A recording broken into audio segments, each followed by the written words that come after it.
Start unit number 5, types of memory. Now the first question is, what is memory and what is storage? First of all, we discuss about what is memory. The concept of memory and storage can be easily conflicted as the same concept. However, there are some distincts and important difference. આમ આપણે જોવા જશે તો memory કયો કે storage કયો આમ easily છે બેની અંદર આપણને થોડુંક કન્ફ્લિક્શન્સ થાય પણ જનરલી આ બે આમ ઇમ્પોર્ટન્ટ છે પણ બે ડિફરન્સ છે. મેમરી છે જેને આપણે એ પ્રાઇમરી મેમરી કહેવાય, વાઇલ સ્ટોરેજ છે એ એક સેકન્ડરી મેમરી કહેવાય. મેમરી છે એ refer to the location of short term data, જ્યારે storage refer to the location of data storage as a long term basic. Memory છે અને પ્રાઇમરી મેમરી એટલે short term data આપણે એવું કેવું હોય કે ભાઈ ક્યાં સુધી કે ભાઈ જ્યાં સુધી આપણું ડિવાઇસીસ છે એ કન્ટિન્યુ હોય ત્યાં સુધી આપણા ડેટા છે એની અંદર સેવ થાય. જેવું આપણું ડિવાઇસીસ આપણે રિસ્ટાર્ટ કરીએ કે તમે એને શટડાઉન કરો તો ડેટા છે એ લોસ થઈ જાય. તો આવા સમયે આપણે સ્ટોરેજ છે એની રિક્વાયરમેન્ટ આવે, સામાન્ય કે લોંગ ટર્મ હોય. Memory is most often referred as a primary storage on computer system, such as જેને આપણે RAM, random access memory તરીકે ઓળખશું. મેમરીની અંદર કોઈ પણ પ્રકારની આપણે પ્રોસેસ કરવી હોય તો ત્યાં આપણે એનું રેમનું યુઝ કરવું પડે, પણ એની અંદર ડેટા સ્ટોર થાય પણ કેવા શોર્ટ ટાઈમ. એ શોર્ટ ટાઈમ એટલે શું તો કે ભાઈ જ્યાં સુધી કોમ્પ્યુટર સ્ટાર્ટ છે, શા માટે કે એ પ્રાઇમરી મેમરી છે વોલેટાઇલ એટલે શું છે એક લિમિટેડ ટાઈમ આપણને આપે, એ ટાઈમ સુધીની અંદર તમારા ડેટા છે એ સ્ટોર થઈ જવા જોઈએ. The term storage refer to secondary storage. હવે માની લો કે આપણે સ્ટોરેજ છે એ સેકન્ડરી સ્ટોરેજ જેની અંદર આપણે લોંગ ટર્મ સુધી આપણા ડેટા આપણે શું કરી શકીએ, સેવ કરી શકીએ. એના માટેનું એક્ઝામ્પલ આપ્યું છે, માની લો કે હાર્ડ ડિસ્ક છે તેની અંદર શું હોય તો કે ભાઈ લોંગ ટર્મ સુધી તમારા ડેટા છે એ સ્ટોર થાય અને પછી ગમે ત્યારે આપણે એને યુઝ કરવું હોય તો આપણે જો હાર્ડ ડિસ્કની કે એની અંદર સેવ કર્યા હોય તો આપણે ડેટા છે ઇઝીલી શું કરી શકીએ, રિફર કરાવી શકીએ. હવે આખું એનું મેમરી યુનિટની ડિફરન્ટ ટાઈપ્સ આપણને આપેલી છે કે ભાઈ 1 બાઇટ તો કોમ્બિનેશન ઓફ 8 ડિજિટ્સ, જેને આપણે 8 બિટ્સ તરીકે ઓળખશું. 8 ડિજિટ જ્યાં કમ્બાઈન થતા હોય બરાબર એ આપણા માટે 1 બાઇટ્સ. પછી 1 KB કેને કહેશો કે ભાઈ જેની અંદર 1024 બાઇટ્સ જ્યાં આપણે થતા હોય ત્યાં બરાબર. પછી એના પછી 1024 KB એટલે 1 MB, પછી 1024 TB ઇટ મીન્સ કે 1 GB અને 1024 GB ઇક્વલ ટુ 1 TB તરીકે આપણે એને ઓળખશું. એની અંદર અલગ અલગ ટાઈપ આપી છે આપણને, પ્રાઇમરી સ્ટોરેજ અને સેકન્ડરી સ્ટોરેજ. પ્રાઇમરી એટલે ઇન્ટરનલ મેમરી કહેવાય, સેકન્ડરી અને એક્સટર્નલ એની અંદર રેમ આવે, રેન્ડમ એક્સેસ મેમરી, રોમ આવે, read only memory, PROM programmable read only memory, EPROM electrically programmable read only memory, electrical erasable programmable read only memory.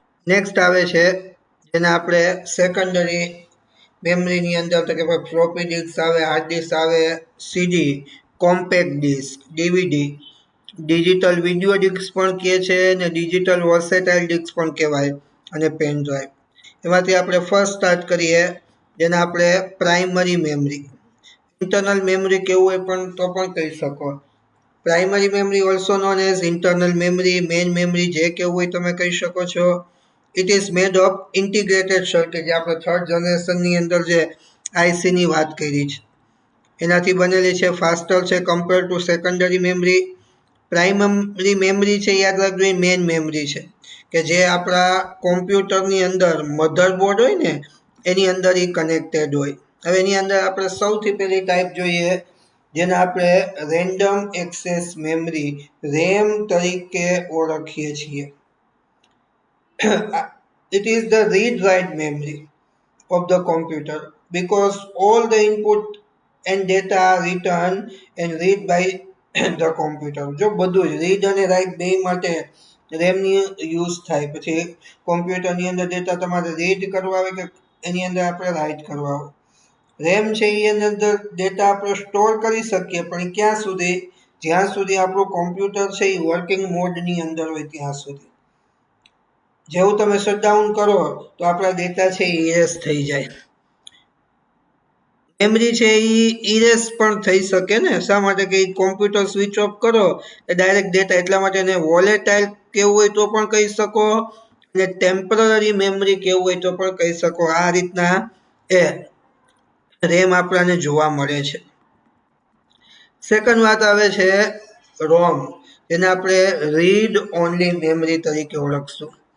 It is the type of memory that can only be read. જો આનું use માત્ર read કરવા માટે જ થાય છે પણ એની અંદર ઇન્ફોર્મેશન છે એ ઇરેઝ નથી થતી. એટલા માટે એને નોન વોલેટાઇલ કેવું હોય તો પણ કહી શકો, પરમેનન્ટ કેવું હોય તો પણ તમે કહી શકો. શા માટે કે એની અંદર નોન વોલેટાઇલ એટલા માટે કે કદાચ તમે એની અંદર કોઈ સેવ કરીને રાખો પછી કદાચ કોમ્પ્યુટર તમે સ્વિચ ઓફ કરો તો પણ એની અંદર ડેટા છે એ જાય નહીં. જનરલી જે અત્યારે આપણે બધા ડેટા યુઝ કરીએ છીએ કે ભાઈ જ્યાં લોંગ ટર્મ સુધી યુઝ થાય ત્યાં યાદ રાખજો એ રીડ ઓનલી મેમરી છે એનું યુઝ થતું હોય. નેક્સ્ટ ટાઈપ આપે છે જેને આપણે પીરોમ, પ્રોગ્રામેબલ રીડ ઓનલી મેમરી, જેની અંદર એનું યુઝ આમ તો રોમ જેવું જ છે પણ એનું મેઇન ફીચર એ છે કે this memory is that a person can also return on this memory. એની અંદર તમે રીડ કરી શકો અને એની અંદર તમે રાઇટ પણ કરી શકો. મેમરી જે છે એની અંદર લિમિટેડ કેપેસિટી હોય કે જેની અંદર રેર પ્રોગ્રામ આપણે સ્ટોર કરવા હોય તો આપણે કહી શકીએ કે જેની અંદર માની લો કે આપણે કોમ્પ્યુટર છે એની અંદર કેલેન્ડર છે, ક્લોક છે જે અહીંયા નીચે સેટ કરેલું હોય છે, કે બાયોસની અંદર એ બધું મેનેજ થતું હોય. બેઝિક ઇનપુટ આઉટપુટ સિસ્ટમ તરીકે આપણે એને ઓળખીએ છીએ. નેક્સ્ટ આવે છે EPROM, erasable programmable read only memory. EPROM છે એ આપણને એ ફેસિલિટી પ્રોવાઈડ કરે છે કે ભાઈ એની અંદર પ્રોગ્રામ તમારે ઇરેઝ કરવા હોય તો ઇરેઝ કરી શકો, રાઇટ કરવા હોય નવા પ્રોગ્રામ તો એ પણ કરી શકો. આપણને એવી ફેસિલિટી પ્રોવાઈડ કરે છે એની અંદર પ્રોગ્રામની અંદર આપણે શું કરી શકીએ, ચેન્જીસ પણ આપણે કરી શકીએ. પણ આની અંદર અમુક પ્રકારની ફેસિલિટી છે એ આપણને એ પ્રોવાઈડ કરી હોય. અને લાસ્ટ આવે છે EPROM, EEPROM, electrically erasable programmable read only memory તરીકે આપણે ઓળખશું.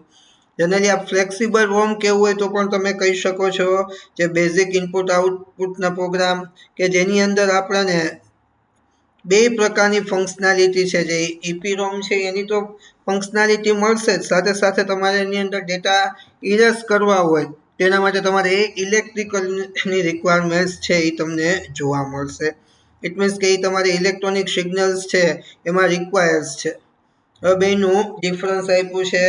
અને રેન્ડમ એક્સેસ મેમરી કહેવાય ફૂલ ફોર્મ, અને રીડ ઓનલી મેમરી તરીકે ઓળખીએ. આ ટેમ્પરરી છે, આ પરમેનન્ટ છે. આની અંદર રીડ રાઇટ બે થઈ શકે. આની અંદર અમુકની અંદર રીડ થાય, ઇટ મીન્સ કે ખાલી રીડ માટે. આ વોલેટાઇલ મેમરી છે, બરાબર. નોન વોલેટાઇલ મેમરી છે એની અંદર ડેટા છે એ શું હોય, અમુક ટાઈમ સુધી જ સેવ થાય. આ મેન ઇન્ટરનલ સ્ટોરેજ એરિયા તમારે કેવું હોય ત્યારે આની અંદર ઇનબિલ્ટ ફંક્શનાલિટી. હવે વાત આવે છે જેને આપણે સેકન્ડરી મેમરી તરીકે ઓળખીએ છીએ. Secondary memory use to store data permanently.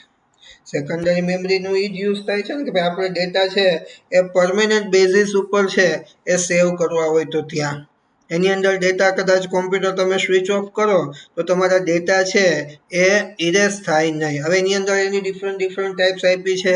એમાં ફર્સ્ટ આવે છે જેને આપણે ફ્લોપી ડિસ્ક. ફ્લોપી ડિસ્ક પણ એક સ્ટોરેજ ડિવાઇસીસ છે જેને ઘણા બધી ફ્લોપી ડિસ્ક તરીકે ઓળખવામાં આવે છે. ફ્લોપી ડિસ્ક છે ફ્લેક્સિબલ પ્લાસ્ટિકથી બનેલી છે કે જેની અંદર ઉપર મેગ્નેટિક મટીરિયલનું કોટિંગ કરેલું હોય છે. ફ્લોપી ડિસ્ક છે transferable from one computer to another. It means કે પ્લાસ્ટિકની કેસેટ હોય એટલા માટે એક કોમ્પ્યુટરમાંથી બીજા કોમ્પ્યુટરમાં ટ્રાન્સફર કરવા હોય ડેટા તો એના માટે આપણે યુઝ કરીએ. ફ્લોપી ડિસ્ક છે કન્સિસ્ટ ઓફ ટુ સાઇડ્સ બરાબર with the data store in the both side. બે હોય એ ભાગ ને બી ભાગ કદાચ જોયું હોય કોણે કે બેની અંદર આપણે ડેટા આપણા સ્ટોર કરી શકીએ છીએ. બહુ કોસ્ટલી નથી, નોમિનલ ચાર્જની અંદર મળી જાય બરાબર. અને આપણે કોમ્પ્યુટરની અંદર ફ્લોપી ડિસ્ક ડ્રાઈવ પહેલાં ઇન્સ્ટોલ કરવું પડે. એના માટે આપણે ફ્લોપી ડિસ્ક ડ્રાઈવ FDDની છે એ રિક્વાયરમેન્ટ્સ આવે પણ એ બહુ વર્ષો પહેલાં યુઝ થતું બરાબર. હવે તો સીડી ને ડીવીડીમાં રિપ્લેસ થઈ ગયું પણ હવે તો અનલિમિટેડ ડેટા બધા પાસે આવી ગયા. હવે તો પેન ડ્રાઈવનું ને એનું પણ કે એક્સટર્નલ હાર્ડ ડિસ્કનું યુઝ કરીએ. ફ્લોપી ડિસ્ક ડ્રાઈવ છે એની અંદર બે સાઇઝ છે 1.25 ઇંચ અને 3.5 ઇંચ છે તમને જોવા મળશે. નેક્સ્ટ ટાઈપ આવે છે જેને આપણે હાર્ડ ડિસ્ક તરીકે ઓળખીએ છીએ. મોસ્ટ બેઝિક જેને આપણે કહીએ કે ભાઈ જે સેકન્ડરી સ્ટોરેજ ડિવાઇસીસમાં વધારે પડતું જો યુઝ થતું હોય તો એ હાર્ડ ડિસ્ક છે. ને એ આપણા સીપીયુની અંદર ઇનસાઇડ તમને આપેલું હોય. એની અંદર એલ્યુમિનિયમ કાસ્ટિંગ ઉપર આપેલું હોય કે જેની અંદર આપણા ડેટા છે એ પરમેનન્ટ બેઝિસ ઉપર આપણે ડેટા છે એ શું કરી શકીએ સ્ટોર કરી શકીએ. અને હાર્ડ ડિસ્ક છે તેની પણ અલગ અલગ ટાઈપ આવે છે ને. કોઈકની અંદર 160 GB હોય, 320 GB હોય, 500 હોય, 1 TB હોય. આ હાર્ડ ડિસ્ક છે તો જે હમણાં કીધું એ પ્રમાણે બે એક ઇન્ટરનલ હાર્ડ ડિસ્ક આવે ને અત્યારે ટેકનોલોજી પ્રમાણે તમને એક્સટર્નલ હાર્ડ ડિસ્ક પણ જોવા મળશે. નેક્સ્ટ આવે છે કોમ્પેક્ટ ડિસ્ક જેને આપણે શોર્ટની અંદર સીડી તરીકે ઓળખીએ છીએ. સીડી છે a optical storage medium for circular shape. ગોળ આપ્યું હોય ને અહીંયા તમને આપ્યું છે કે એની અંદર આપણાને ટ્રેક અને સેક્ટર આપ્યા હોય કે જેની અંદર નંબર્સ ઓફ ઇનવિઝિબલ સર્કલ્સ છે એ આપણાને આપેલા હોય. આ પણ કેવું છે પોર્ટેબલ ડિવાઇસ છે કે ભાઈ આપણે ડેટા છે સ્ટોર કરેલા હોય ને ટ્રાન્સફર કરવા હોય તો આપણે ઇઝીલી છે એ કરી શકીએ. ઇટ મીન્સ કે મારી પાસે કંઈ સીડીની અંદર હોય તો તમને ઇઝીલી છે હું તમને આપી શકું. એનું મેઝરમેન્ટ છે 120 mm ડાયામીટર્સ છે જોવા મળશે અને 700 MB મેગાબાઇટ સુધીના ડેટા તમે શું કરી શકો છો સ્ટોર કરી શકો. પણ આને બહુ કેર રાખવી પડે. જો સીડીની અંદર સ્ક્રેચીસ થઈ જાય બરાબર તો તમારા ડેટા છે એ શું થાય ડેમેજ થઈ શકે.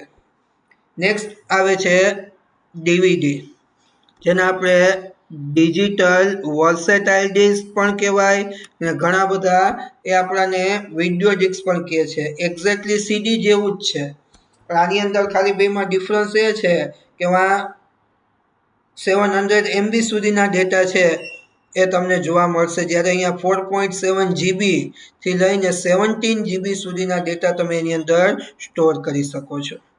ઓલમોસ્ટ સીડી સાથે કમ્પેર કરો તો 7 ગણી વધારે ફંક્શનાલિટી છે એની અંદર તમને જોવા મળશે. પણ બે સીડી હોય કે ડીવીડી હોય તમને સીડી કે ડીવીડી ડ્રાઈવ છે એ તમારે જોશે. અને નેક્સ્ટ ફંક્શનાલિટી આવે છે pen drive. Pen drive commonly અત્યારે મેજોરિટી બધા આપણે એનું યુઝ કરીએ છીએ અને આપણે યુનિવર્સલ સિરિયલ બસ યુએસબી તરીકે ઓળખવામાં આવે છે. યુએસબી ડ્રાઈવ કે ઘણા બધા એને ફ્લેશ ડ્રાઈવ પણ કહે છે. સ્મોલ છે, પોર્ટેબલ છે અને રીરાઇટેબલ છે. રીરાઇટેબલ કોને કહેવાય કે એક વખત આપણે ડેટા એની અંદર લખી લીધા ફરી પાછું એ ડેટા ડિલીટ કરીને નવા ડેટા આપણે એ કોપી પેસ્ટ કરી શકીએ જ્યારે સીડીમાં ને ડીવીડીમાં એ પોસિબલ નથી. It can be use to read, write, delete and transfer data બધા માટે યુઝ થાય. સાઇઝ સ્મોલ છે એટલે બહુ આની અંદર સ્ક્રેચીસ પણ ન થાય. શા માટે કે એની અંદર ઉપર આપણે પ્લાસ્ટિક કે મેટલનું કોટિંગ આપેલું હોય છે કે આની અંદર એ કોઈ વધારાના ડિવાઇસીસમાં જરૂર પડે નહીં. સવારે કે દરેક પીસી હોય તો દરેકના પીસીની અંદર એટલું યાદ રાખવાનું એ યુએસબી પોર્ટ તો હોય જ છે. એની અંદર આપણે 512 જીબી સુધીના ડેટા છે એ સ્ટોર કરવા હોય તો આપણે એ કરી શકીએ છીએ. બરાબર, તો આ તો આપણું યુનિટ 5th.